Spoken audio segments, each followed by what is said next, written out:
The sack stank of onions and rot. She couldn't see a thing through it. Only blackness pressed tight against her eyes and the sound of men breathing like horses around her. Someone tightened the rope at her wrists. Not a word had been spoken since the ascent. Boots scraped ice, crunched snow, shifted against the edge. One man muttered a curse, then spat. Then silence again. Not solemn, just cold. One of them finally said, "You sure it's high enough?" A pause. Another voice, coarser, older. "She ain't supposed to get up from it." She couldn't speak, not because of the sack, but because her mouth had frozen shut from crying too long in the wind. It had started somewhere at dawn. Now it was dusk, or nearly. She could tell by the cold sharpening under her skin like glass splinters. Another voice. Her stepfather's. She knew it like a bruise that never healed. "She's brought shame to my house. You boys do what you have to." Brought shame. For saying no. For saying she wouldn't marry a man who smelled like sour rye and hit the preacher's boy with his own belt. They grabbed her under the arms. She was light. Hunger made her that way, and she felt her boots drag over packed snow until her toes dropped into nothingness. Just air beneath. She kicked. One foot hit something. A shin, maybe. A grunt. Then a slap across the back of her head. Her knees buckled. "Just throw her," someone snapped. "It's cold. My fingers are going stiff." She tried to scream, but the cold stole the sound, and a shove. And she fell. Snow slapped her like a white sea, then stone, then silence. Time stopped. She didn't die. The sack caught on something. A branch. A rock. It snagged, jerked her sideways. She crashed down hard, not the flat fall of death, but the slow collapse of a body, not quite ready to quit. For a moment she didn't move. Then breath came back in wheezes. Shallow. Ragged. Her arms still tied, face still bound. She shifted her shoulder and felt the sharp stab of something broken. Maybe a rib. Maybe her spirit. Above, the voices were gone. They thought she was dead. She was supposed to be. She lay there half buried in snow, shaking. Her ears rang. Her dress, once blue, was soaked through to her bones. The cold bit hard now, like it was angry she'd lived. She rolled inch by inch, face to the earth. Dirt met her lips through the sack. She licked it anyway. Dry, cold, real. Then the wind rose late like a witness ashamed to speak. It scraped across the rock face and whispered like it knew her name. Her name. Lydia. She hadn't heard it out loud since the sheriff had claimed her in front of the church and said, "Mine." No one had corrected him. No one had asked her. They just watched. The sack moved with each shaky breath. Her nose was bleeding beneath it, the cloth turning warm, then cold again. She tried to move her fingers. Nothing. Too stiff. But her legs worked enough to push. She crawled like a dog. The slope was cruel. Each foot forward sent her slipping half a foot back. Snow filled her boots, bit into her cuts. Her knees screamed. She screamed too. Inside. She didn't cry anymore. The tears had frozen. Time passed. She didn't know how long, only that the light changed. The cliff grew farther behind. Then a sound. A snort. Close. She froze. Was it a wolf? A crunch of snow, footsteps, hoofbeats. The sack blocked her view, but the smell of horse and leather filled the air. Warm, familiar, real. A voice. Not rough, not cruel. Quiet. She flinched. A hand touched her shoulder. Gentle. She pulled back. Instinct. Fear. Shame. The voice didn't speak again, just the shifting of a coat. Then a thick fabric fur was draped over her back. Wait. Warmth. She tried to breathe, tried to speak, but her throat was raw. Just a cough came out. The figure, whoever it was, slid arms under her, careful with her side. She wanted to protest, to ask where they were going, to say she didn't trust men anymore. But she couldn't form the words. He didn't ask her name, didn't tug the sack off either. He lifted her like she was made of air and death and carried her through the snow, the creak of leather, the snort of a horse, then the rising jolt of movement. She was laid sideways on the saddle in front of him, the fur pressed tight to keep out the cold. She could feel his heartbeat where his chest touched her back, slow, steady, like he wasn't afraid of ghosts. They rode for hours. She drifted in and out of pain. Once she felt herself slump, but a hand steadied her. Not possessive, just human. When they stopped, it was dark. A door creaked. Fire popped somewhere. She smelled stew. Barely. She smelled wood smoke and wool and the distant scent of pine sap. He didn't talk, just laid her down on something soft. A cot, maybe, or blankets piled thick. Then she heard water in a bowl, the dip of cloth. He wiped her face, still didn't remove the sack, still didn't ask her name, still didn't touch the rope on her wrists. He set something heavy near her. Boots. Then the sound of a chair scraping back. He sat. She felt his presence. Not watching. Just nearby. Not leaving. Her lips parted. Nothing came out but a rasp. He stirred. Set something beside her. A cup. Warmth touched her fingers. He'd placed it there on instinct. She tried to lift her hand to reach it. Failed. Silence again. Fire crackled. Wind whistled through gaps in the log walls. The sound of winter breathing. She slept. She woke. The sack was still on her head. Why? Maybe he thought she didn't want it off. Maybe he was letting her choose. She listened. No one in the room. But the fire was still alive. A gentle heat soaked the edge of the bed. There were smells now. Coffee. Maybe potatoes roasting. Clean water. She tested her arm. Better. Her wrists still bound, but the rope was looser now. Someone had soaked them. She could feel the softness of the wrap beneath. She sat up. Her head spun. Fingers trembled toward her face. She touched the knot. Pulled. The cloth slid off. Her hair, matted.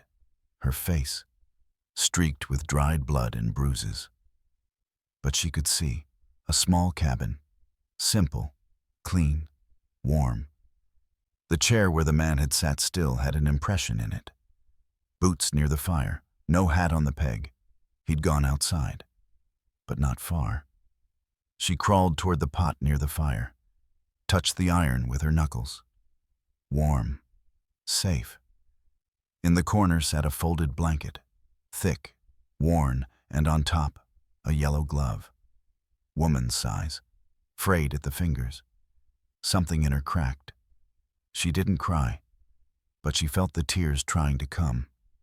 Footsteps on the porch. She panicked. Looked for the sack again. It was there beside the fire. But she didn't grab it. The door opened. He stepped in. He wasn't old. Wasn't cruel. He looked at her, saw her face for the first time, and didn't flinch. Didn't stare. Just nodded as if to say, "I knew you were in there all along." She didn't speak. He didn't ask. He walked past her, set a log on the fire, and poured water into a cup. Then he set it beside her again. Warm, steady. She reached for it this time. Drank. The cup shook in her hand. Still, he didn't reach to help her. She wanted to say thank you, but the words stuck. He didn't need them. Outside, snow began to fall again.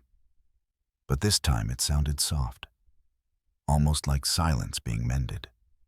And for the first time since the fall, since the cliff, since the sack, since the men said nothing but shoved, she felt like a person again. Not a lesson. Not a punishment. just a girl, alive. She didn't speak for 3 days, not from pride, not from fear, but because silence had become safer than sound. He didn't ask why. The cabin was small walls lined in pine slabs, stained dark with age. It breathed around her like a quiet animal, warm but watchful. The fire was always lit. The pot was never empty. And every time she opened her eyes, the man was there, but never looking directly at her.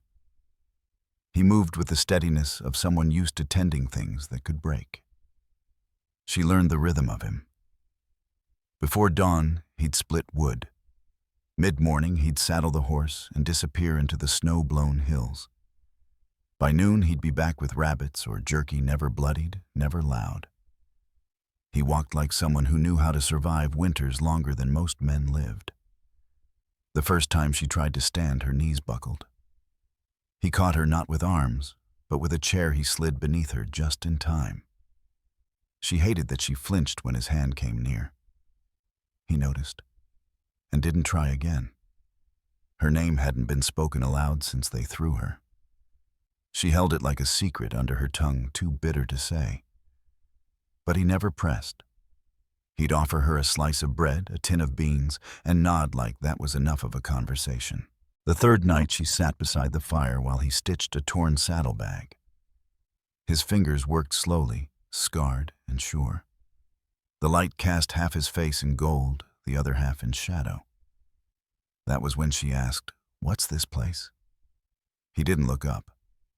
"Mine," he said. It wasn't a warning, just a fact. She swallowed. "You live here alone?" A pause, then now and again, the dog drops in.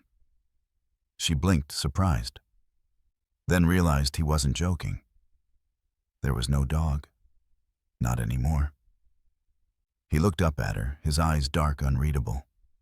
"Folks tend to leave me be." She waited.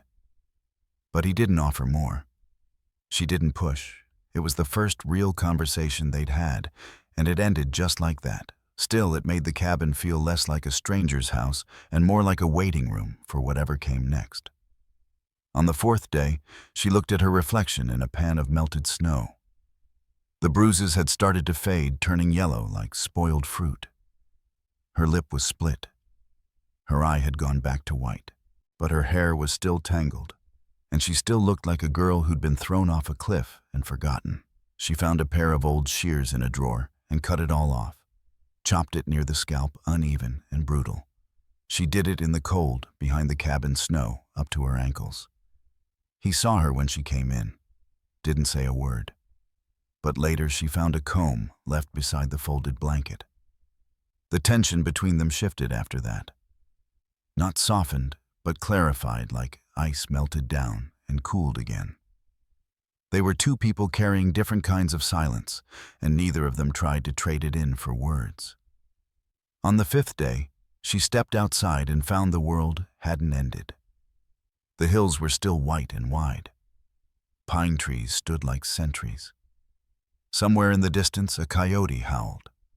The sound wrapped around her spine like a warning. She walked the edge of the clearing, staying close to the house. Her steps left shallow prints. When she paused, she thought she could still feel the cliff under her boots. Her breath caught at every gust of wind. Then she saw him. He was mending a fence post near the edge of the tree-line, sleeves rolled, shirt damp with sweat, even in the cold. His movements were deliberate, like he wasn't in a hurry to finish. Like he just needed his hands busy so his mind wouldn't wander. She watched him drive a nail into the post and step back, measuring its straightness with narrowed eyes. That night she asked, "What's your name?" He stirred the fire. Ronan Wade. It fit him. Rough, quiet, old as pine bark. She didn't give hers back. He didn't ask. On the sixth day, someone knocked on the door, a sound like thunder in that quiet place. She froze. Ronan was already halfway to the door, rifle in hand, not raised, just present. Outside stood a woman, wrapped in a heavy green cloak. Face, weathered, lips tight like she'd tasted something sour. "Brought eggs," she said. Ronan didn't take them. The woman's eyes flicked past him and landed on her. "Didn't know you had company?" Lydia stepped back. Something in the woman's gaze felt like a rope tightening. "Just a guest," Ronan said evenly. The woman narrowed her eyes. "Guest, or someone the sheriff's looking for?" Neither answered. "Town's talking. Ronan says you got a girl here, one who should be in the ground." Ronan shifted, blocking her view. "You want to leave eggs? Leave them. You want to leave judgment? Take it back with you." The woman's jaw worked like she wanted to argue. But in the end, she dropped the basket hard on the porch and turned away. When the door shut, Lydia's hands were shaking. She knew, she said. She knew. Ronan didn't say otherwise. That night she couldn't sleep. Every crack of the fire sounded like footsteps. Every coyote's howl sounded like the men who threw her. She got up to leave. She packed nothing, just grabbed her boots and her shawl. She opened the door. Ronan was sitting outside on a stool rifle across his lap. He didn't look at her. He just said, "They won't find you, not unless you want to be found." Her voice came raw. "I don't want you hurt. I ain't afraid of them. I am." Finally, he turned and looked at her. Really looked. "You weren't supposed to survive," he said. "I didn't." He nodded slowly. "Then let's help you be someone new." She stepped back inside. In the morning, she found a piece of linen laid out on the table, ink paper. A pen, a letter, he said, could travel further than a voice could be kept, could be used. "What would I write?" she asked. He looked at her eyes steady. "Whatever makes you free." She stared at the page for a long time, then wrote line after line, not to the sheriff, not to her stepfather, but to herself. To remember who she was before they tried to erase her. Later, while Ronan hauled wood, she found an old yellow dress hanging behind the door, worn, stained, the hem torn in places. She took it down, sat by the fire, and began to sew yellow thread, sunbright pulling through the fabric like veins. She stitched her way back into the girl they tried to kill. When Ronan returned, he paused in the doorway. She didn't look up, just kept sewing. He left her there. Let her finish. Let her return. Let her name settle in her mouth again, unspoken, but real. Lydia. By dusk, she stood in the yard in that yellow dress and watched the snow fall slow and quiet, no longer afraid it would bury her. Inside, Ronan added another log to the fire. Neither of them said it out loud, but the war had begun. The first time she stepped back into town, the snow had melted just enough to reveal the bones of things buried too long. Lydia wore the yellow dress she'd stitched back to life. It hung a little uneven, the thread tugging at places she hadn't mastered, but it shone like a lantern against the gray world. She walked beside Ronan on foot while he led the horse, his coat flapping low behind him, his hat pulled down against the wind. No one said why they were going in. It was just time. The town of Birch Hollow hadn't changed. Same crooked chapel with peeling white paint. Same saloon with its missing shutter and its porch steps warped from too many boots. Same hitching posts and dusty windows and bitter air of people who watched too much and helped too little. Lydia didn't look at them. She could feel their eyes anyway. Some widened in disbelief, others narrowed in judgment. The sheriff's horse stood tied outside the blacksmith's, steam curling from its flared nostrils. A few old women near the bakery stared openly. Can't be. Thought she was. Ronan kept walking. He said nothing, didn't reach for her hand, didn't shield her, just kept her pace like a shadow that didn't flinch. She held her chin up, but her stomach churned. The general store smelled like dry tobacco and dust. Inside, the air shifted when they entered, like the weight of their presence disturbed something everyone had agreed to forget. Old Mr. Whittle behind the counter blinked twice, slow as tree sap. "Ronan," he said carefully. "Mornin'." His eyes flicked to Lydia, then quickly away. Heard you been keeping company." Ronan reached for a sack of flour, set it on the counter, then lard and nails. Mule threw a shoe. Whittle didn't move. "That her?" he asked. "The girl." Lydia didn't speak. Ronan didn't either. "She's supposed to be." Whittle trailed off, then cleared his throat. "Just saying, folks are talking." Ronan counted out coins. "Folks talked when your daughter married that gambler with 2 wives in Wyoming." The silence that followed had weight. Whittle bagged the goods without another word. Outside, the street had grown quieter. Word was spreading like fire in dry brush. Lydia could feel the old rules pressing in. In a place like Birch Hollow, you didn't survive by being remembered. You survived by disappearing. But she hadn't come to vanish. She passed a mirror in the dressmaker's window and didn't recognize herself. That was the point. At the far end of town, the sheriff stepped out of the blacksmith's. Snow kicked up under his boot heel. His hands were on his belt thumbs, hooked lazy-like, but his eyes were already locked on her. He grinned. "Well, I'll be damned." Her mouth went dry. "Lydia Holton," he said like he owned the name. Ronan didn't stop walking. The sheriff stepped down from the boardwalk and planted himself in their path. "You know you're mine, girl. The whole town knows it. I got papers her pa's word. She's spoken for." "No," she said.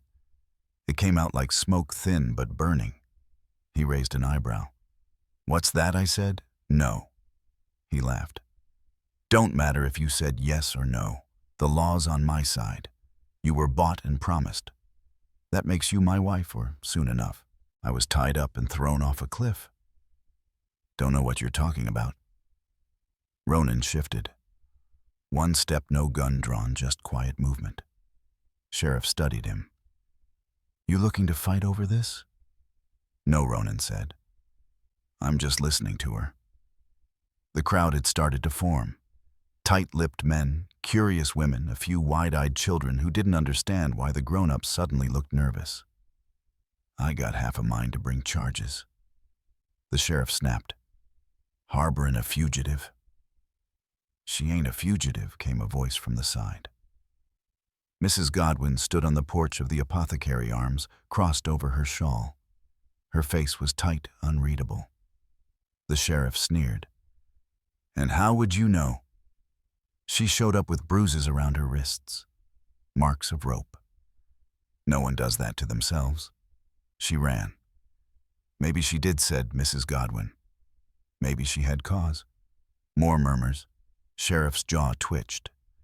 Towns forgetting who keeps the peace. Towns remembering Ronan said evenly, "Who buried it?" The sheriff stepped in close enough that Lydia could smell whiskey beneath his breath. "You're gonna regret this." She reached into her coat and pulled out a folded piece of paper, laid it flat on the hitching post. "Witnessed and signed," she said. "Your threats, my refusal. You never filed a marriage contract. You paid my stepfather, not a judge. It's all here, with copies." The sheriff glanced down, saw his own handwriting on the page, and blanched. "You've been planning this? I've been surviving." His lip curled. "You think this changes anything?" Behind him, the preacher stepped out of the chapel. He wore no coat, just his robe and a cross that caught the morning sun. "I think it does," the preacher said softly, because now we all heard her. The sheriff turned, scowled. "Ain't your place?" "It is my place," the preacher snapped. "It's our place, all of us. We've been quiet too long." A hush fell. Ronan turned to Lydia. "Ready?" She didn't answer, just stepped forward past the sheriff, past the crowd, past every whispered name they'd ever tried to shove down her throat. She walked like someone who'd been made and unmade by fire. And no one dared stop her. Not this time. They reached the edge of town before she finally exhaled. Ronan walked beside her in silence. She stopped near a fence post, turned to look back. The town behind her still held its shape, but not its power.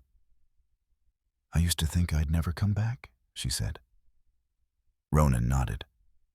Then you came back different. No. I came back as me. They walked on. Above them the mountain stood witness cold white and unblinking. But she no longer feared the fall. The sky above the cliff was the same hard gray as the day they'd thrown her. But this time Lydia climbed the ridge on her own. Her boots dug into the half-melted snow as she stepped higher, her breath visible in the cold, sharp air. The wind caught the hem of her yellow dress, snapping it against her legs like a reminder of everything she'd survived. Her fingers, still wrapped in Ronan's mother's gloves, gripped the rolled-up parchment tight against her chest. She didn't look behind her, but she knew Ronan was there far enough not to be her shield, close enough to be her witness. She'd written every word herself. She'd rewritten her ending. At the edge of the cliff, she stopped. It was the same spot. She knew it by the shape of the boulder where she'd hit her side, the twisted branch that had caught the sack the way the land dropped off with no warning. One step was all it had taken.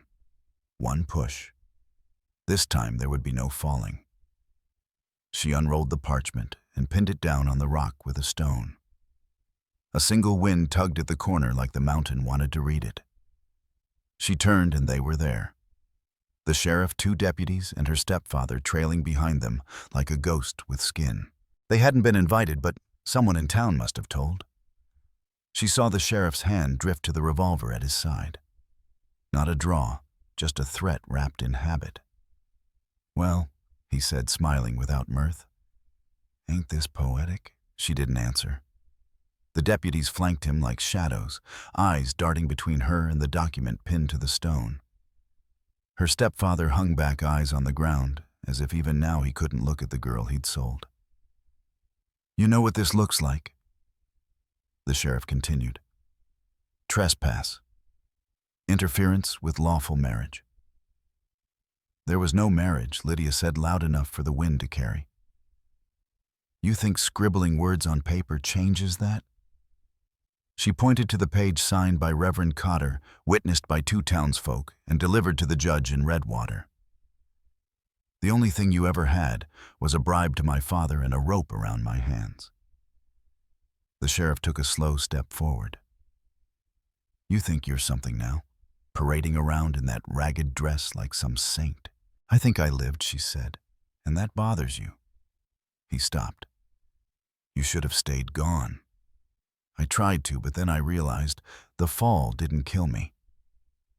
The silence after almost did." Her stepfather shifted, then muttered something low. The sheriff turned and barked, "Shut it." Lydia's eyes flicked to Ronan at the bottom of the hill. He wasn't moving. Just standing, arms folded, rifle slung loose. Trusting her to handle it, she stepped closer to the sheriff. The wind whipped her hair. Her cheeks were red with cold, but her voice didn't waver. "You don't scare me anymore." He laughed. "Don't need to scare you. All I need is to say you're mine, and half the town will back it. They didn't back you last time because they thought I let you die. But now you're up here showing your face, stirring sympathy. I put you down again, they'll call it justice. Self-defense. Woman gone hysterical. The law don't favor ghosts." He took another step. His hand shifted to his gun and stopped. Lydia didn't flinch. She raised her chin and said, "Then go ahead. Try." The deputies glanced at each other. One of them swallowed. "You want to do this?" she said louder now. "Right here. Same place you tried to erase me. Do it. But you better kill me clean because I don't fall twice." Silence. The sheriff's lip curled. "You think you're clever." "No," came a voice behind him. "But she's right. Ronan." He'd climbed halfway up without a sound. Now he stood on the ridge, rifle in hand, but still not raised. "She's got the paper," he said. "You draw that iron, I'll put you down faster than snow falls." The sheriff turned, face darkening. "You threatening a lawman?" Ronan cocked his head. You threatening a girl. Lydia didn't move. She kept her eyes on the deputies. One of them was sweating. "You boys want to back a man who throws women off cliffs?" she asked. They didn't answer. The sheriff's hand hovered near his revolver, but now it was shaking. He took a slow step backward. "Just one." "You ain't worth the bullet," he said finally. "No," she said, "but I was worth the truth." He turned, spat, then stomped down the ridge past Ronan, shoving his way through snow. The deputies followed slow, unsure. Her stepfather lingered a moment. He looked up at her, but she didn't look back. Not until he dropped his eyes and turned away, face pale, boots crunching like bone underfoot. When they were gone, the wind shifted. Ronan reached the top. He didn't say anything, just stood beside her watching the empty trail. Lydia took the parchment, folded it carefully, and tucked it inside her coat. "They won't try again," she said. "No," he replied. "They wanted to make an example of me." "They did?" She looked at him. He met her gaze. The moment stretched. Not romantic, not dramatic, just real, earned. He nodded toward the trees. "You ready to go home?" She nodded once. Together they started down. Her boot stepped exactly where his had landed, not because she needed his path, but because he'd broken the snow just enough to make hers easier. At the edge of the woods, she turned one last time. The cliff stood quiet. The wind didn't howl. No ghosts whispered. Just sky and stone and a girl who hadn't fallen this time and would never fall again. Which city are you watching our video from? Please leave a comment. Please subscribe to the channel as well. Thank you.